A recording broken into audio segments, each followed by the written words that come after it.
بسم اللہ الرحمن الرحیم الصلاۃ والسلام علیک سیدی یا رسول اللہ وعلی آلک و اصحابک سیدی یا حبیب اللہ الصلاۃ والسلام علیک سیدی مرشدی یا نور اللہ وعلی آلک و اصحابک سیدی مرشدی یا رحمت للعالمین بسم اللہ الرحمن الرحیم۔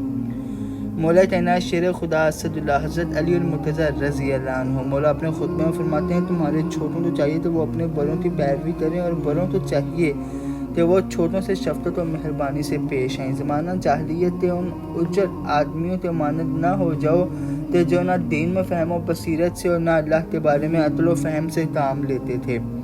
وہ ان اندوں تے چھلکوں کی طرح ہیں جو شتر مرغوں تے اندے دینے کی جگہ پر رکھے ہوں، جن کا توڑنا گناہ معلوم ہوتا ہے مگر انہیں سینے کے لیے چھوڑ دینا ایزا رساں بچوں کے نکالنے کا سبب ہوتا ہے۔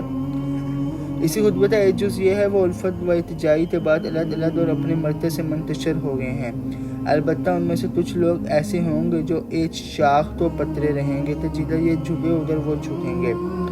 یہاں تک کہ اللہ جلدی اس دن تلیہ کہ جو بنی امیہ کے لیے بدترین دن ہوگا انہیں اس طرح جمع کرے گا جس طرح خریف کے موسم میں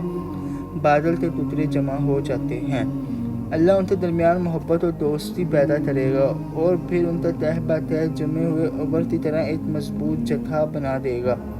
اور ان کے لیے دروازوں تو کھول دے گا کہ وہ اپنے ابھرنے کے مقام سے شہر صبا کے دو باغوں کے اس سیلاب کی طرح بہ نکلیں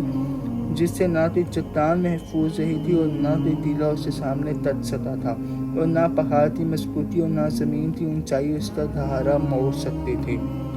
اللہ سبحانہ انہیں گھاٹیوں کے نشیبوں میں متفرق کر دے گا، پھر انہیں چشموں کے بہاؤ کی طرح زمین میں پھیلا دے گا اور ان کے ذریعے سے کچھ لوگوں کے حدود کچھ لوگوں سے لے گا اور ایک قوم کو دوسری قوم کے شہروں پر متمدن کر دے گا۔ خدا کی قسم ان کی سربلندی و اقتدار کے بعد جو کچھ بھی ان کے ہاتھوں میں ہوگا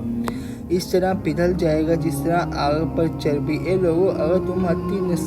کی نصرت و امداد سے پہلو نہ بچاتے اور باطل کو کمزور دینے سے کمزوری نہ دکھاتے تو جو تمہارا ہم پایا نہ تھا وہ تم پر دانت نہ رکھتا تھا، اور جس نے تم پر قابو پا لیا وہ تم پر قابو نہ پاتا۔ لیکن تم تو بنی اسرائیل کی طرح صحرائے طیہ میں پھنس گئے اور اپنی جان کی قسم میرے بعد تمہاری سرگردانی پریشانی کئی گنا بڑھ جائے گی، کیونکہ تم نے ہاتھ تو پش پش ڈال دیا ہے اور غریبوں سے قطع تعلق کر لیا ہے اور دور والوں سے رشتہ جوڑ لیا ہے۔ یقین رکھو کہ اگر تم دعوت دینے والے کی پیروی کرتے تو وہ تمہیں رسول اللہ کے راستے پر لے چلتا اور تم بے راہ روی کی زحمتوں سے بچ جاتے اور اپنی گردنوں سے بھاری بوجھ اتار پھینکتے۔ میری طرف سے اللہ اپنے پیارے رسول کے صدقے ہم پر اپنا فضل اور اپنا کرم فرمائے۔ تاجدار ختم نبوت زندہ باد، پاکستان پائندہ باد۔ اللہ حافظ۔